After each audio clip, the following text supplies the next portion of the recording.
Здравейте на всички! На това място ще разгледаме някои основни прилики, разлики и основни положения при печеленето на пари в интернет и извън него. За по-доброто разбиране ще започнем с един пример, в който нека си представим, че притежаваме магазин и продаваме някакви продукти. Магазинът се намира в глуха уличка, по която се движат малко минувачи. Но тъй като магазинът се намира на малка уличка, далеч от оживените места, понякога се налага да почакаме, за да продадем следващия продукт, понеже по-рядко влизат хора.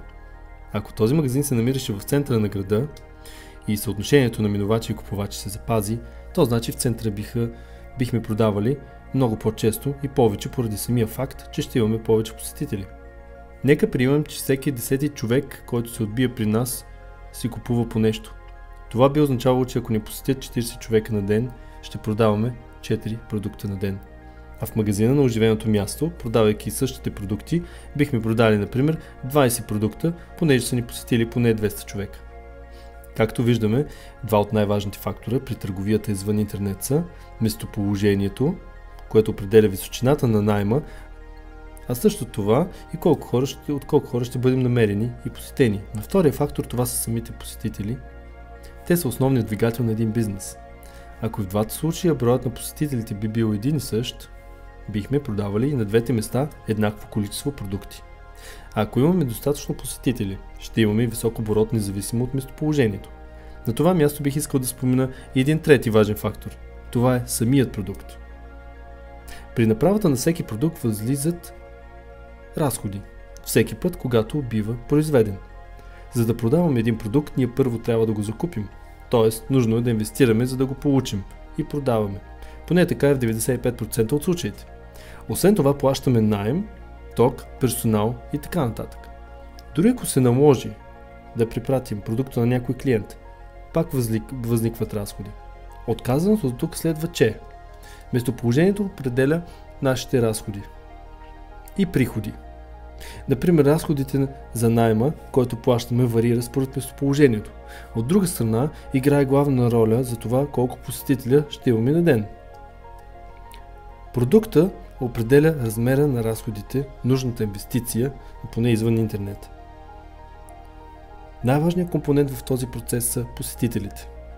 Посетителите определят размера на приходите. Тоест, ако бихме могли да повлияем на този компонент, бихме повлияли на цялостното развитие на приходите ни. Значи, главното предизвикателство на всеки собственик на бизнес са посетителите. Малко посетители означава ниски приходи. А многото посетители означава високи приходи. Нека сега погледнем какво се случва в интернет. Интернет е навсякъде около нас. Без оглед на местоположението ни можем да контактуваме с познати и непознати. Можем да се снабдяваме с информация и дори да пазаруваме без да се налага да напускаме уюта на собствения ни дом. Тоест, наличието на интернет примахва физическите граници и зависимостта от местоположението ни, що се отнася до възможността да контактуваме с други хора. По този начин елиминираме първият компонент, който иначе извън интернет влияе на нашия напредък, а именно местоположението. Що се отнася до продуктите, тъй като се намираме в информационната ера, то най-добре продаваният продукт е информацията. Информация, която под формата на електронни книги, на аудиокниги, видеокурсове, на различни теми и най-различни софтуери. Информация с практична насоченост, която ни помага да решим всякакви проблеми. На това място ще направя кратко обобщение, преди да преминем по-нататък. Както видяхме по-горе, мястото, от което работим, не играе никаква роля за това колко човека можем да достигнем в интернет. Трябва ни само компютър или мобилно устройство с интернет. Характерно за информационните продукти е, че след като веднъж са произведени, повече не възникват никакви разходи при по-нататъчното им продаване. Тоест, за да продам една електронна книга, трябва да я направя само веднъж, а след това всеки може да си я свали на компютъра. По този начин се елиминират разходите, които иначе възникват всеки път при производството на физически продукти. Дори пощенските разходи изчезват. Тук разгледахме разликите в процеса на продажбите в интернет и извън него. Общото и в двата случая са посетителите. Дали развиваме някаква дейност в интернет и извън него, на нас ни трябват посетители, чието интерес да събудим и да се опитаме да ги превърнем в клиенти. Това е целта на всеки един бизнес. На това място искаме да погледнем по-близо процесът на продажби в интернет, а също и на начина, по който се намират и печелят клиенти за всеки един вид бизнес, било то в интернет или извън него. Нека погледнем по-близо как функционира един онлайн магазин. Той се състои от интернет страница с функцията за продаване на продукти. За да продадем продукти в този магазин, най-напред ни трябват посетители. Тоест, хора, които най-напред да бъдат осведомени за съществуването на нашия магазин и при интерес да попаднат на нашата интернет страница, за да могат да разгледат продуктите.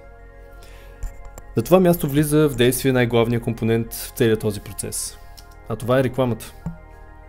Рекламата е средството, което информира, събужда интерес, емоции, чувства и съответно и желанието на един човек да си закупи нещо. Рекламата е начинът за достигане на много хора за единица време. Тоест, ако сравним един бизнес с устройството на една кола, то посетителите в случая представляват енергията, която задвижва мотора на колата, а рекламата играе ролята на горивото, чрез което се добива тази енергия. Тоест, рекламата задвижва масите от хора, събужда интереса им и ги мотивира да действат по определен начин. И както вече отбелязахме, че посетителите са най-важният компонент от цялата тази верига, затова и в интернет това е най-скъпият, най-интересният и най-динамичният продукт. От тук нататък остава единствено да си отговорим на въпроса къде да пуснем самата реклама, за да привлечем колкото се може повече хора. Най-атрактивни за тази цел са места в интернет, които се радват на голяма посещаемост. Всички ние знаем някои от тях, а именно Google, Facebook и YouTube. Не случайно тези фирми са същевременно най-големите рекламни платформи. И макар и всичките им услуги да са безплатни за нас, на тази графика можем да видим, че приходите на Google за 2014 година наближават 70 милиарда долара. И също важи и за Facebook. Почти 4 милиарда приходи от мобилните реклами. От една страна всичко ще е безплатно, а виждаме за какви печалби става дума. На това място ни става ясно, че колкото по-посещаемо едно място в интернет, толкова е по-атрактивно и запускането на реклама, понеже се достигат много хора за единица време. Тоест, колкото по-посещаемо едно място, толкова повече потенциални посетители, а оттам и клиенти можем да привлечем с рекламата, а това оказва влияние на цената на самата реклама. Когато погледнем на този процес по-близо, ни прави впечатление, че потокът на парите се движи само в една посока. От тези, които пускат рекламата, към рекламните платформи, които само я излъчват, без гаранция за каквито да било успехи и продажби.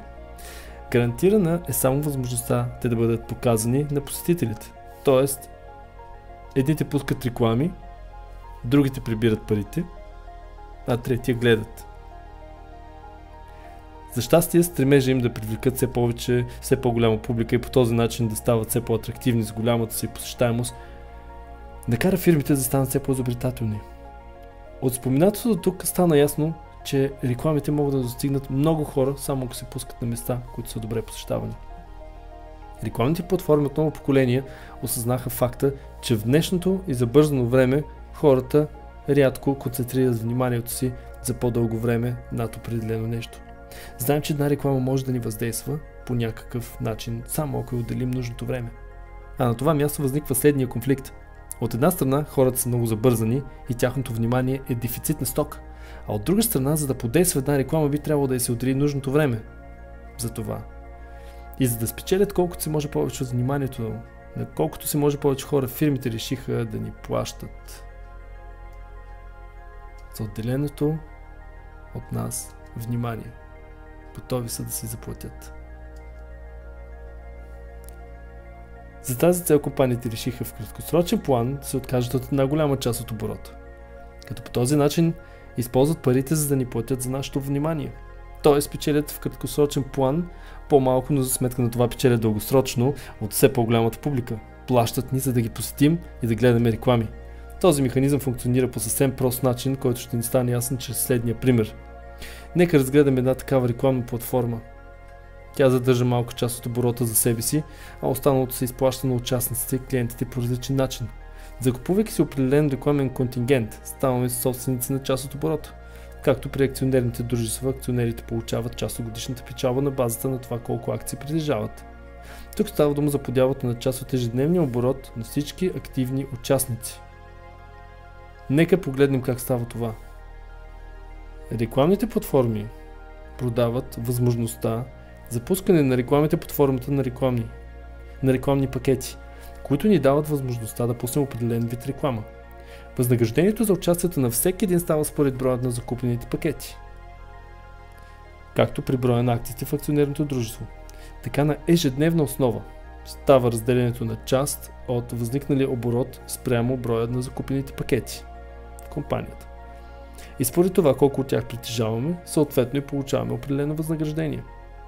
Рекламните платформи ни дават възможността да печелим, независимо от това къде е възникнал оборот, тъй като една част от него се разпределя на абсолютно всички закупени пакети, т.е. всеки печели от всеки, още от първия ден и след първия час. А останалата част от оборота се възнаграждават, с останалата част на оборота се възнаграждават онези от нас, които са препоръчали компанията и на други хора и по този начин биват възнаградени за това. Тоест, печелим и от екипа под нас. Ако нямаме такъв, печелим само от разпределението на първата част от оборота.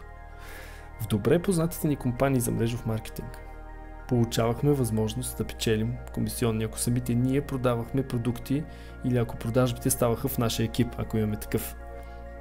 Нямаше друг начин за печелене на комисионни. Освен това ни трябва време, докато се научим да обясняваме продуктите и това отнема известно време, докато направим първите продажби.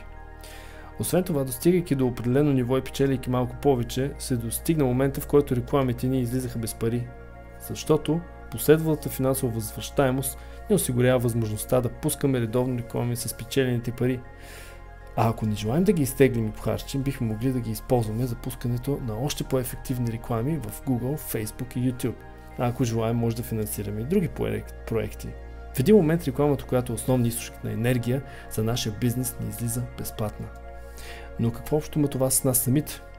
Повечето от нас нямат нито продукти за продаване, нито собствен магазин, нито искат да поемат някакви рискове, свързани с инвестиции и бизнес, а и повечето от нас нямат дори интернет страница.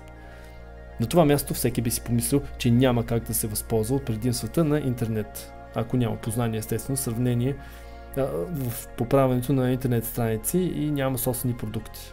За щастие, действителността изглежда по съвсем различен начин. Има един вид дейност, която се нарича Affiliate Marketing, т.е. препоръчването на чужди продукти и услуги и печеленето на комисионни от всяка продажба. Нещо подобно на това да препоръчваме на някой дадена банка и само заради това, че си е открил сметка там, ние да получим парична награда или нещо друго. Компаниите много добре знаят, че много хора искат да подобрят финансовото си състояние. Те са създали възможности, при които ние можем да печелим пари чрез препоръчването на техните продукти, без това да ни коства нещо, а в замяна на това получаваме комисиона при всяка продажба. По този начин, при определени обстоятелства, всеки от нас, който би желал да препродава информационни продукти, би могъл да го прави, без дори да се налага при това да ги купува. Всичко, което ни е необходимо, е линк към тези продукти, който е създаден само за нас. По този начин получаваме комисиона от покупката на всеки човек, който чрез нашия линк закупи продукта. Тоест, на нас не са необходими интернет страници, не са необходими собствени онлайн магазини и каквито да били познания в тази област. Фирмите вече са се погрижили за всичко, така че ние да се съсредоточим само върху това да популяризираме техните продукти. А тези от нас, които желаят, могат да направят собствени такива, да ги предложат на пазара. На това място виждаме, че отпада и зависимостта от бюджета, с който разполагаме. Извън интернет финансите ни биха определили дали можем да закупим един продукт и след това да го продаваме. В интернет можем да продаваме продукти без дори да плащаме за тях. Единственото, което ни е нужно да се възползваме от тази възможност е намирането на посетители. А ние вече знаем как става това чрез рекламните платформи. Оказва се, че в интернет бихме могли да получим продуктите безплатно, като само трябва да намерим начин да ги предоставим на вниманието на достатъчно голяма публика. В този случай единственото, което ни липсва, са посетителите, а ние вече научихме за рекламните платформи, от които бихме могли да се възползваме с пълна сила. За целта просто ни трябва линк от самият продукт, който рекламираме. Този линк се свързва с рекламен банер или друг вид реклама и се излъчва в рекламната платформа. По този начин се възползваме от голямата посещаемост на платформата, получаваме пари за нашето участие там и отделно можем да спечелим и от продадените продукти. Тоест, ние определяме темпото и от колко възможности да се възползваме. В следващото ни видео и в нашите презентации ще научим кои рекламни компании предлагат най-атрактивните условия за участие, какви стратегии бихме могли да преследваме и как точно да си пресмятаме чистата печалба. А също така ще научим на практика как функционира това включване на реклами и как да се здобием с продукти, които да рекламираме и от които да печелим. Това беше за мен от сега. Благодаря ви. До скоро!